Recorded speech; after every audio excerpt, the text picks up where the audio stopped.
Hey guys, SuperHorrorBro Mike here, and in today's video we explore a handful of the remaining mysteries surrounding the story of Dark Deception and the world it is set within. What exactly is this strange realm, and what are these nightmare portals? But most importantly of all, who are the monsters we encounter, and why are they so hellbent on catching up to our character Doug? Over the course of this video, I plan to address all of these points ahead of Chapter 4's launch later this year, where inevitably answers will be given to some of these questions. So sit back, relax, and let's run through the grim halls of Dark Deception once more with a brand new theory video. Upon entering this supernatural dimension, our protagonist Doug Hauser is greeted by an elderly woman called Helen Bierce. This mystery woman offers our hapless hero a choice. She can turn back the clock on his life, and in doing so, right the wrongs he committed against his family. Fear not, love. You've got potential. I see it in you, and I can help change your fate. In return, Doug is tasked with collecting up the soul shards left behind by those who have fallen trying to do the same. It seems hundreds, if not thousands, of people have set foot within these nightmare portals over an undisclosed period of time. But why? What do these soul shards provide, and why does Bierce covet them so badly? Well, in order to answer some of these questions, we must inform ourselves of Bierce's twisted backstory. Bierce was desperate to become a successful movie star during the late 1930s. As a young woman, she married a rich businessman called Edgar, not for love, but for his money and connections within the film industry. Edgar was involved in some creepy cult-like rituals. He threw parties where other entrepreneurs came to take part in satanic activities on the grounds of his manor. One day, a mysterious European man going by the name Victor showed up, and Bierce soon forged a connection with him, interested in his more serious take on demons and witchcraft. He said that people took such things seriously where he came from. There were all sorts of stories about those who sold their soul in exchange for wealth, power, and fame. Victor taught Bierce the words to summon a true demon, but warned of great danger ahead if she were to walk this dark path. Bierce ignored these warnings and sacrificed the maid's daughter at an altar, summoning the demon Malak to barter with her in return. I called, and Malak answered. He listened to my plea and tried to bargain with me as Victor said he would. There I was, knife in hand, dickering with a demon, while a girl's blood soaked into my slippers. After striking a deal with the devil, Bierce soon became one of the most popular and sought-after actresses in Hollywood. She exploited the newfound fame and fortune Malak had afforded her for years until the time came for her soul to be forfeit. Rather than eternal damnation in the demon realm, Bierce found a ring altar known as the Riddle of Heaven. She then somehow used this object to keep Malak at bay, although it seems his power was still strong enough to entomb her inside this ballroom, a structure which forever floats in a limbo-like dimension between the world of the living and that of the dead. The ring altar is currently under construction. It is missing vital pieces, but Bierce assures us that once it is finished, the altar will grant her Malak's power and allow her to restore Doug's life and that of his family. So it's quite obvious why Malak wishes to stop us from collecting pieces of this ring altar and restoring it. Doing so would not only free Bierce, a soul contract he was cheated out of, but would also render him at her mercy. Therefore, this world is very much Bierce's prison. It's even called Bierce's ballroom in case it wasn't made clear enough before. These portals were intended for her, as it seems the Riddle of Heaven grants those who activate it access to a series of test-like gauntlets. By completing each of these tests, a person would receive a segment of the altar and be one step closer to freeing their soul from the demon holding contract over it. Sort of a prove your worth type scenario, if you will. We know Bierce is a trickster and not one to put herself in any unnecessary danger, hence why she has enlisted others to do her bidding. Most have failed, as we can see, but so far Doug seems like he may just be up to the challenge. The problem is, Can we really trust Bierce, a woman who literally cheated Malak, an all-powerful demon? Well, this is where those messages within the nightmare portals begin taking on a whole new meaning. While the messages found within these portals certainly match up with the sins Doug has committed in his lifetime, they also eerily mirror the sins of Bierce. Look at the writing here, for example. They trusted you. We commonly equate this to referencing Doug's family, who he seemingly betrayed. But couldn't this line just as easily be referencing the poor souls seeking redemption that Bierce exploited in her pursuit of freedom and power? These scrawlings could all very easily be aimed at Bierce and her victims over the years. Add to that the elements of these levels that don't seem to tie up with Doug at all. The well here in Agatha's stage, perhaps just a sneaky reference to the movie The Ring, or maybe the location where Bierce hid the body of the maid's daughter. Agatha, a physical embodiment of that victim, intended to terrorize Bierce. The sketches of Agatha here certainly seem to imply she has a vendetta against Bierce, and creator Vince Livings has stated in one of his Q&A events that the monsters of these portals are well aware of Bierce and none of them like her very much.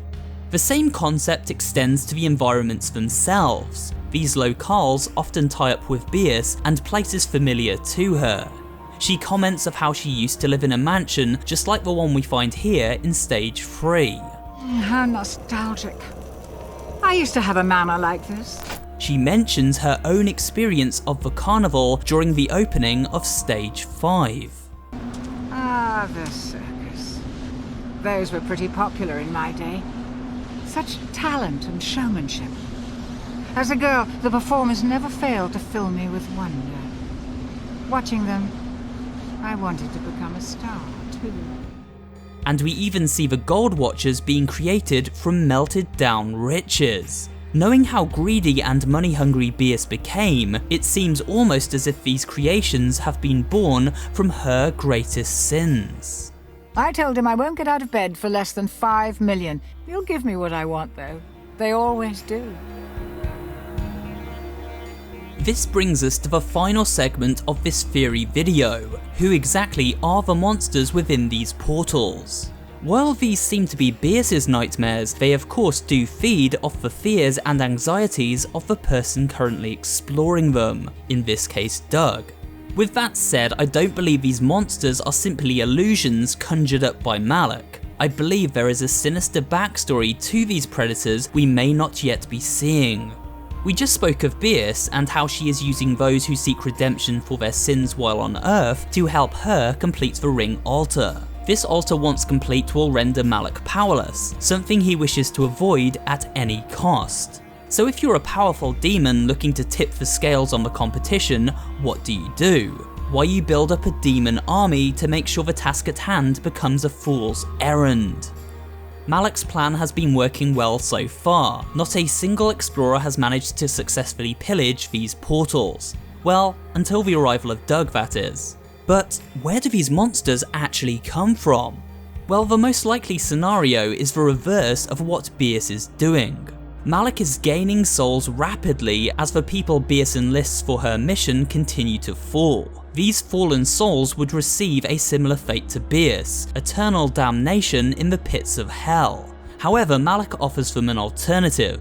Become my monsters and make sure this annoying woman pays me the debt she owes. Save me from her grasp and I will grant you freedom in return. It seems a little overkill for sure, giving up all of these souls just for the imprisonment of one, but we must remember that not only has Bierce cheated Malak, she also poses a great threat to him, as if her mission is successful, the tables will turn and she will gain his power. But, just as with Bierce, it seems unlikely Malak will live up to his end of the bargain. He's simply dangling that proverbial carrot and exploiting those who have very few options.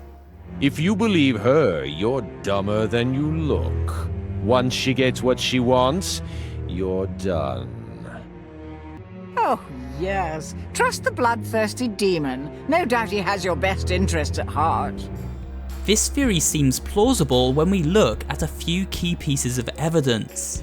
The first is when we return to a completed portal and notice the entrance has collapsed and the faint sound of monsters can be heard on the other side.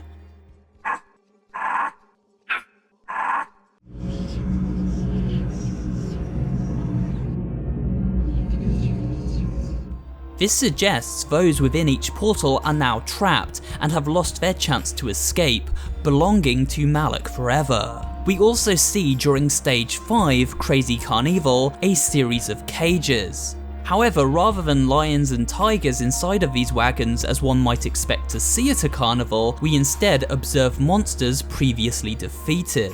This symbolizes these are souls that now belong to Malak and the demon realm, and they look pretty sad about it.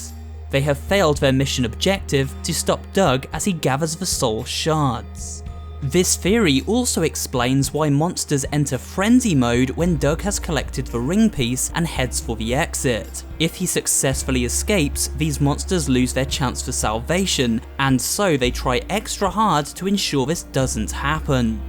Finally, we have the upcoming multiplayer game Monsters and Mortals. This new Dark Deception title, as the name suggests, pits Malak and his monsters against Bierce and her humans, and it is said there is to be light story elements which tie this game to the world we explore as Doug in Dark Deception. To my mind, the most plausible concept would be if players who fall as humans become the monsters now fighting for their freedom alongside Malak. And if this concept is correct, then this theory will stick. But for now, we'll just have to wait and see. To summarise, it seems the nightmare portals and this world is one big prison intended for Bierce. If she passes the tests these nightmare portals pose, then she completes the ring altar and escapes with Malak's power. If Bierce fails, Malak owns her soul for eternity, and we must imagine has some fairly unpleasant things in store for her.